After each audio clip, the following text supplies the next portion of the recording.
Alright ladies, listen up. Enough is enough. It is time to lock in. And I need to put my locking glasses on. It's time to stop waiting for the perfect moment, to stop making excuses. Today's the day you're gonna decide that it is time to change your life before 2026 rolls around. Which means it's time to lock in and to step into the best version of yourself. From now until the end of the year, you are in your lock-in era. And if you're serious about it, then these 11 habits are non-negotiables for your lock-in era. First habit, put your phone down, especially in the morning, because then our brain is in a state where it just absorbs everything. And that's where it's really easy to just throw your whole day off by scrolling on social media. Don't get this wrong. I love social media. I think social media can be amazing. However, you don't need it first thing in the morning. There's a lot of negativity going around right now. Like, have you been on TikTok recently? It's a dumpster fire. We don't need that in the morning. Honestly, the best thing to do is to just start your day without any outside external influences. Literally just stop letting TikTok or Instagram decide how your day is gonna go. Because if you wake up in the morning and the first thing you see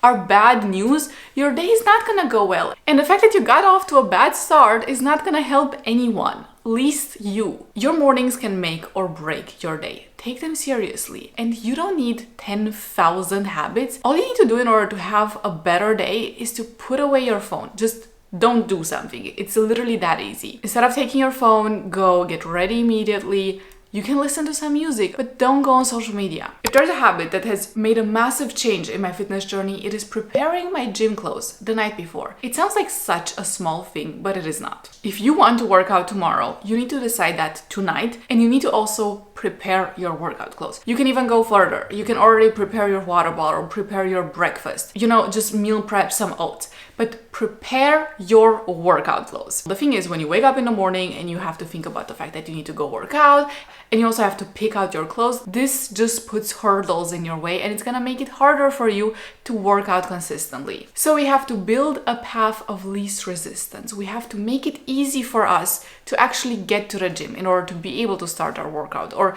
get to whatever workout class you're going to or go on a run.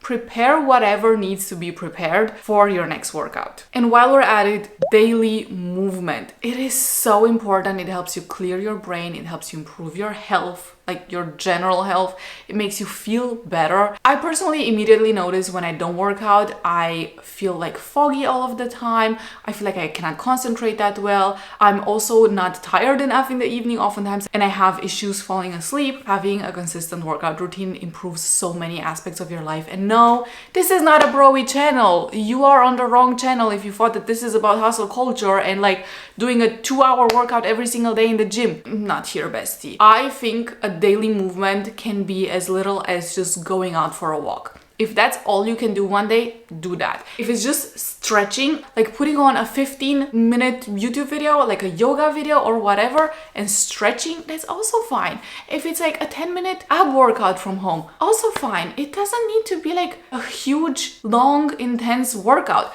I love those, don't get me wrong, but that's not what you need every single day. And if you want to be consistent with a workout habit, you need to accept the fact that some workouts are not going to be 2 hours long and they're not going to be very intense and you're not going to feel sore afterwards, but that is fine because you're not only doing this for, to see your muscles grow. You're doing this for yourself and to glow up from the inside out. Plan your day. Especially set a priority for the day. Doesn't matter what you have to do that day. Setting a priority helps you align your day with what you want. You know what happens sometimes? Sometimes I have something really important that I need to get done, but maybe there's no deadline, there's not a time issue, but this thing has to get done at some point. And then, I sit down as I usually do at my desk, I get stuff done. I do all of these things, then it's evening. And then I realized I didn't do the one thing that was the most important. And not because I didn't have time or I didn't know how to do it. It's because I didn't actively just sit down and make myself aware of the fact that this is my one priority for the day. If I can give you one piece of advice in order to get more stuff done throughout these next months, it's just to set a priority for the day. When you have a to-do list, put a little one next to the one thing that needs to get done. This should also be something that actually moves the needle, that actually helps you get closer to your goals,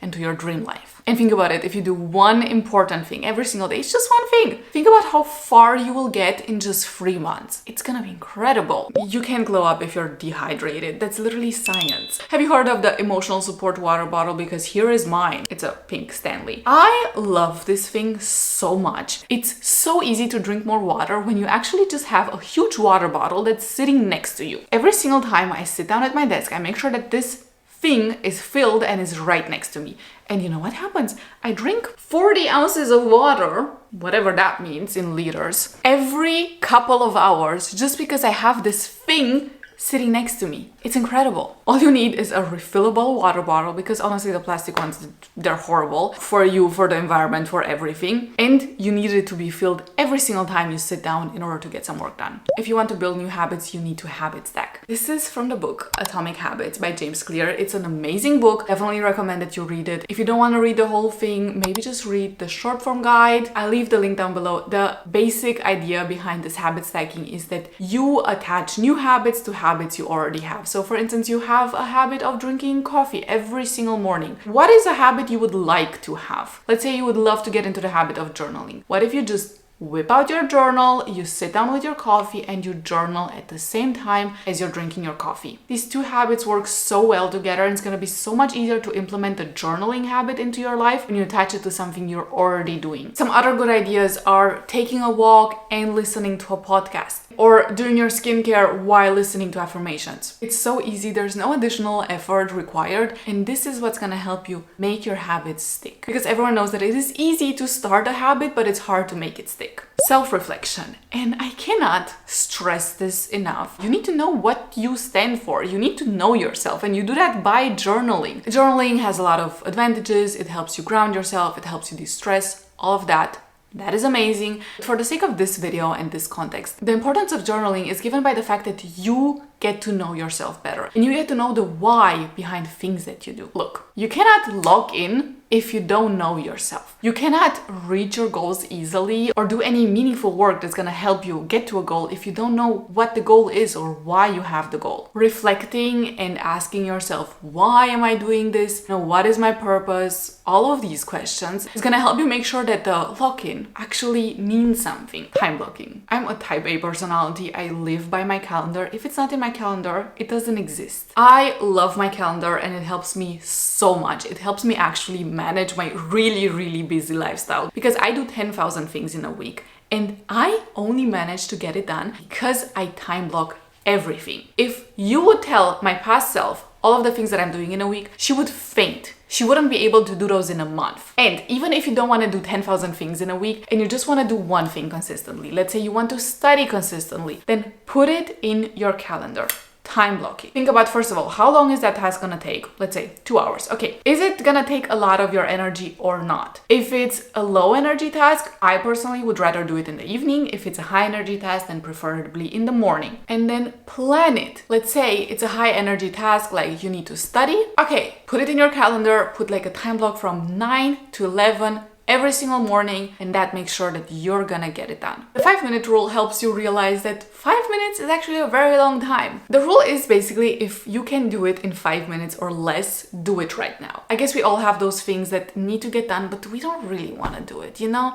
It's just like annoying. Like, who wants to do some random household task that you've been putting off forever? Well, guess what? Probably that task can be done in 5 minutes or less. So do it now. This helps you keep your space clean and also your mental clutter to a minimum, because if you live in an environment where you have a bunch of little things that need to get done and you see those every single day, your brain gets overstimulated. Your mental space is cluttered. You constantly see this reminder of a fact that you have a task to do and you don't do it. So if it takes 5 minutes or less, do it right now. And this is also going to help you realize that a lot of household tasks can only take 5 minutes. Literally, I could clean my entire bathroom in 5 minutes now. It's amazing. Fix your sleep. Sleeping Beauty slept and was beautiful for a reason. That was so cheesy. The girlies on this channel do not glorify burnout, and they do not glorify hustle culture, and they do not give up their sleep for some random thing. If you're serious about your dream life, you need to sleep. If you're serious about your life, period, you need to sleep. 7 to 8 hours every night, no excuses. If this doesn't convince you, read Why We Sleep by Matthew Walker. It's an amazing book and it really highlights the incredible downside of not sleeping enough. And not sleeping enough means sleeping less than 6 hours. And there's a lot of evidence that shows that sleeping less than 6 hours just for one night actually has negative impact on your health, which was crazy to me. Reading that book was really a wake-up call to prioritize my sleep over everything else. Doesn't matter what is happening, I prioritize my sleep. I'm really serious about my sleep. Music sets the vibe, and you can use this to your advantage. Make playlists that will help you get into the vibe. Make a gym playlist. Make a going to sleep playlist. Make a morning playlist. I love listening to music at literally all times of the day, but you need to be very aware of the fact that the music needs to fit the vibe. Like, I'm not gonna listen to NF while I'm studying. That's not gonna work. I'm also not gonna listen to Gracie Abrams if I want to have like a really, really happy day. That also doesn't work. For the mornings, I love lo-fi music, same as for studying. Honestly, for studying, some classical music also works amazingly. Anything that doesn't have lyrics, really. I also love piano versions of popular songs. Amazing for studying, amazing for just getting into the zone and staying there. Also great for the evening if you want to, listen to something. If I'm doing a workout, I'll usually listen to 2000s music, something really upbeat. Sometimes I won't, sometimes I will literally listen to like Taylor Swift, Gracie, Olivia, like all of the girly pops, more of the like sad emotional songs. That's also sometimes the vibe. I've really noticed the importance of trying to match the vibe to the music because music helps you get into a vibe if you're not already in it. Now, if I play 2000s music, I already know, okay, it's time to get hype about my workout. I'm gonna have an amazing workout. Even if I'm not feeling it yet, I can get really into the workout vibe and it helps me have a better workout, and also it helps me actually work out and not make some excuse and then back out of it. So I can only recommend this. And besties, remember that if you lock in now, you're gonna be unrecognizable by the time 2026 rolls around. Good luck. I'll see you in my next video. Bye bye.